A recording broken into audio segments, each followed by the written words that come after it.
Your nervous system does not need more supplements. It does not need an ice bath. It does not need red light therapy. It does not need the next course that's being offered to you. Your nervous system does not need more productivity or success. Your nervous system does not even care about happiness. Your nervous system literally has only two core needs: safety and connection.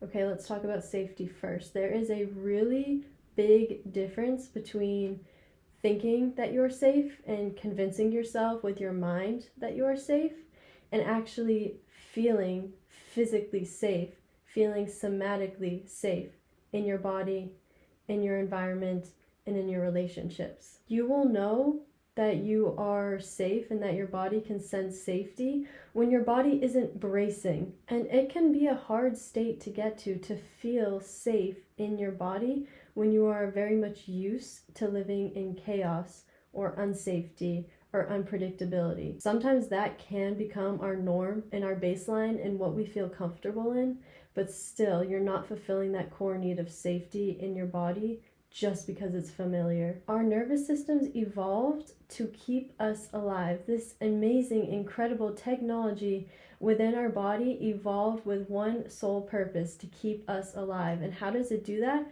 By constantly scanning and looking for danger and threat and noticing danger or threat. Because way back then, our ability to scan for threat and danger and recognize it was a matter of life or death. Your body always has been and always will be asking, am I safe? And when safety is sensed, your nervous system can switch off, or at least back off a little bit, and not be super hyper vigilant. Without that felt sense of safety, your nervous system will stay switched on.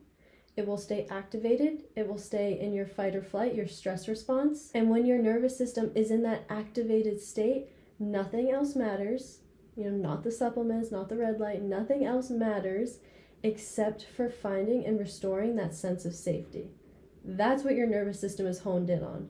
It's not honed in on the next trend. And, we don't have predators chasing us through forests nowadays. We are, in general, more safe, relatively. We have roofs over our head. We have heating and cooling systems. We have locks on our doors. We have gates. We have fences. But just because we have these tools to feel more safe around us, sometimes your nervous system might still be activated and on high alert and unsafe because it's not safe for you to be your full, authentic self. Sometimes through different environments or interactions or relationships, our bodies learn that it is not safe to be ourselves. And when we do not feel safe in our authenticity, it is going to be very hard to feel and speak and exist without feeling a sense of threat. The threat is no longer this external predator chasing us. The threat is the fact that it's not safe to be your authentic self. And now you need to put on 100 different masks based on the 100 different people that you're in front of throughout your day and throughout your life. That's exhausting. And a lot of times, when that happens, when we feel that unsafety in being ourselves, we aren't able to just change environments. So your nervous system learns to adapt, and what do? You change yourself. Instead of walking away, we beg people to treat us better. And then when they don't, we don't stop loving them, we stop loving ourselves. We don't change our environment. A lot of times we try to change the people around us, and when that doesn't work, we have to change ourselves. And then our authenticity, it's ripped from us. That's a rabbit hole that we will go down in another video. But at the core of what's happening there is safety is not being met here, but our other core need is being met here, and that's connection. We are social animals. We always have been. We always will be. Way back when, isolation literally meant death. If you were not part of the tribe, it literally meant death. Resources and survival, it was all found in groups. We are relational beings that evolved for connection. Again, if you feel super comfortable in isolation and even maybe more regulated in isolation, that's because isolation has become your baseline. And that's because isolation has become familiar to you. But again, familiarity is not regulation. Familiarity is not what your nervous system needs. Your nervous system really wants familiarity and predictability, but we're talking about these two core needs here, safety and connection. Those are the two things your nervous system needs more than familiarity. And not just any connection, but meaningful connection. Connection where we do feel safe in the presence of another person or in the presence of multiple people, where we can feel and speak and exist without feeling threatened, without feeling a threat of abandonment or a threat of exile or a threat of judgment. Safety to be your authentic self. That is a meaningful connection. And vice versa, when you're in the presence of someone else, you give them the safety and permission to be their authentic selves too. And we've all felt that really almost tangible power of co-regulation. And if you've ever been distraught and called a friend or went to go see a friend or family member or therapist or whoever, and you're super overwhelmed and you work through it and you process it, whether with words or just with feeling, emotions, crying, and that person is able to sit with you through it, they can co-regulate and help you get to the other side, maybe a bit more easily, maybe not. One thing is for sure, you will be supported as you get to that other side.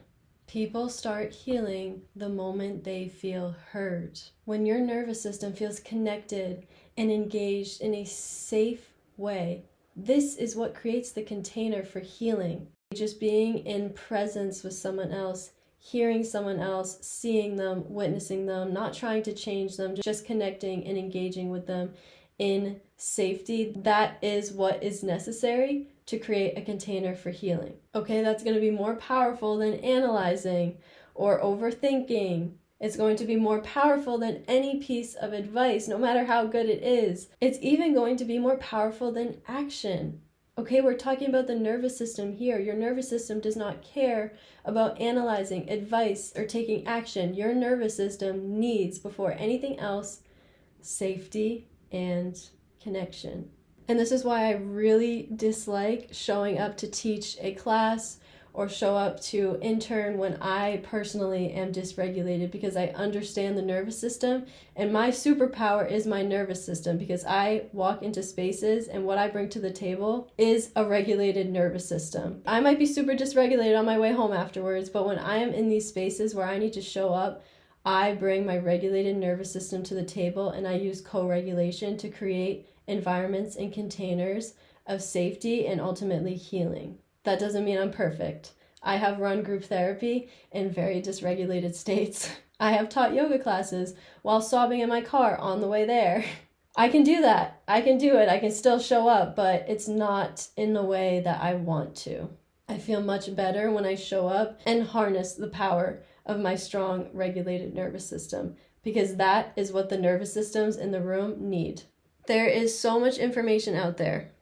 There's so much. And the nervous system is a hot topic, and I love that, and that's great, and I love that there's more awareness around it. But with all that awareness is now an overwhelming amount of information, and that's why I wanted to make this and boil it down, because all you need, truly, the two core needs of your nervous system are safety and connection, okay? That's all you got to remember, safety and connection. And maybe you take a few minutes and journal on that to help integrate this, okay?